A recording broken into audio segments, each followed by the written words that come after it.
like I'm gonna have to do this a lot of times. Hi guys! Let's talk about Feng Shui Psychology. What is Feng Shui and what does it have to do with psychology? Hi guys, my name is GIA. I'm the face of GIA Interior design. Feng Shui is a study of how to create a harmonious environment in your home. It is based on the principle of yin and yang, which is completely opposite but complementary forces that governs everything around us in the world. So the principles of Feng Shui are based on the Chinese understanding of how our physical environment, surroundings can affect our lives, health, emotions, and well-being. Feng Shui has been used in centuries to create balance among people with their environment so they can live lives harmoniously.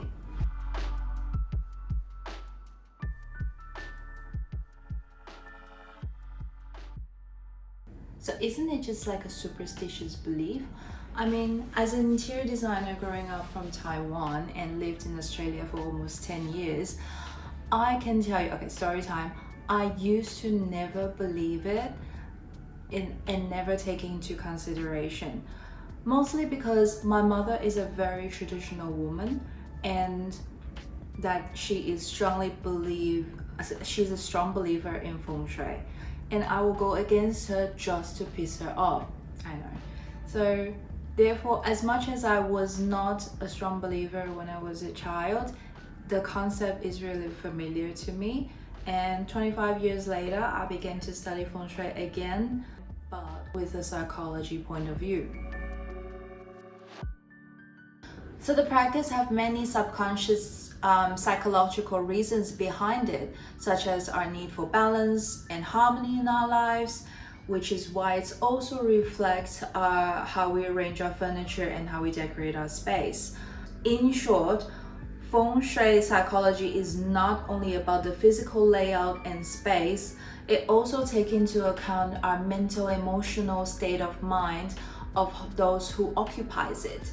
It has been used in many different contexts, including architecture, interior design, furniture arrangement, city planning, landscape design, and even the arranging of your work desk. Believe it or not, how you arrange your work can affect your workflow, your productivity, less disturbance. There is a way of how to arrange your desk and make you work better and more efficient. So you have to keep watching my video and I will tell you how. This is a series that I call Doctor Fix Me a Little. So what I'm gonna do is I will bring out all the projects that I've done and I'll share with you how I tackle all the obstacles when it comes to layout planning, all the space design, all the most retarded layout that you can ever seen, that I will fix it for you. So I'm gonna show you what I've done before. What you can do is you can email me, you can submit me, you can comment in the comment section to tell me if you have something that you really want to resolve and you have no idea and everyone tried, and you can send it to me. Anyone can make a space nice and pretty with all the nice colors, but the challenge of a real interior designer is to make a good space functional and practical and still looking amazing. Okay, so what do I do to start utilizing Feng Shui psychology in my home?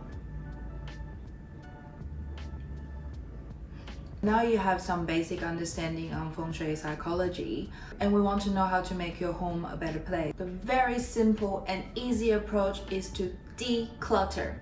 So you heard it right. Even though it takes so much mental strength to execute, but girl, I believe in you. So what you gotta do is you gotta clean out everything in your space that is not necessary. So the more cluttered the space is, the more cluttered your mind is. Marie Kondo, your whole place. Your bedroom is a reflection of your mind.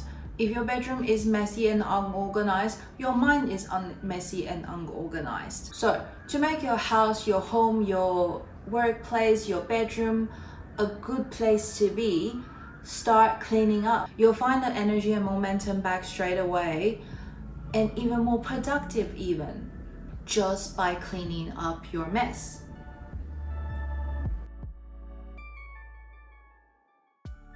Okay, so I cleaned up. Now what? Very proud of you. Give yourself a applause. Thank you, children. Now, an easy, simple way to start is you can either get your layout of your house. Don't freak out if you don't have. There is an easy way to go. If you're in Australia, you can go on realestate.com.au to type in your address.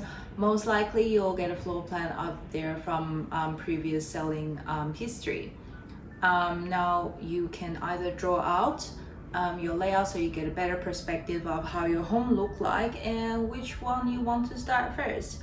But easiest way and the quickest way to start is your entrance. We also call it a landing area. It is the face of your house where all the good energy should retain. The area should be bright, airy, and clutter free. A greenery works a wonder here. Now, a well looked after plant in the face of the house represents wealth and prosperity, and not just money, but for your mind and soul as well. So it brings you excellent mood and energy when you come home. One thing to note is no plants is always better than fake plants. Yeah, fake plants represents death and plastic. Don't do that. You could also put flowing water like a fish tank at the entrance. That is also very well known.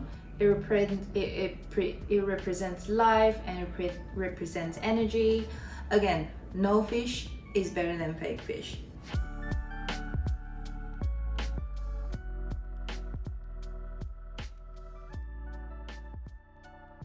Snake plant has been the hardest plant to kill in my life, and I haven't killed one yet. You should try that.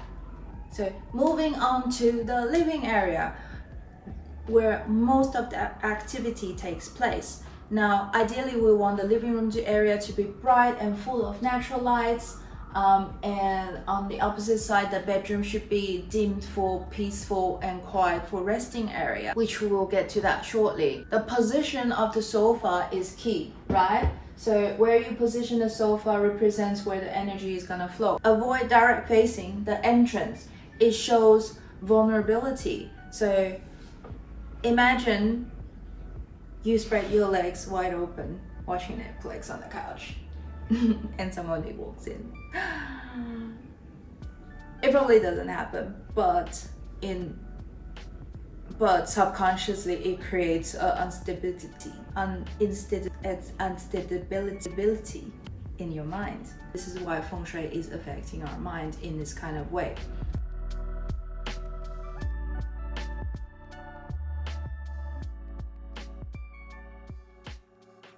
So unlike the living room, which needs to be bright and airy, we want our bedroom to be soft, dimmed on the lighting, because we spend 1/3 of the time in our bedroom. The space naturally needs to be a cocoon of relaxation. The benefit of this is that it gives you a good night's sleep and a well recharged mind. Be mindful of where you place your bed. We want a stable backing for your bed head for stability. The wall should not be an exterior wall, window, or bathroom wall due to the moisture and exposed cold air at night time. It is known for lower on immunity and cause sickness. We don't want that. Don't do that. A well laid out bedroom gives you and mate a good night's sleep.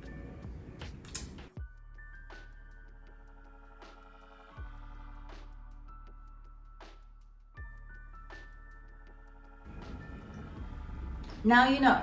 So although I have only scratched the tiny little surface of Feng Shui and psychology, there is a lot more to it, and different surroundings, different situation can affect different factors as well, and there are always ways to solve it. Basically anyone can make a space pretty by changing the color, but to change the layout and become it more practical is where a good interior designer comes in handy. So I'm introducing my new series called Doctor Fix Me a Little. It is, you can watch me review some of the dumbest layout and how to change and how to resolve them into a beautiful new, beautiful home, beautiful, functional, practical home, and not just pretty.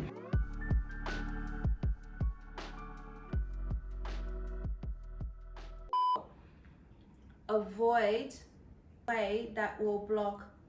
The benefit of this is that it gives you Are there naked chicks on that piece of paper? You have to drink every time she says, but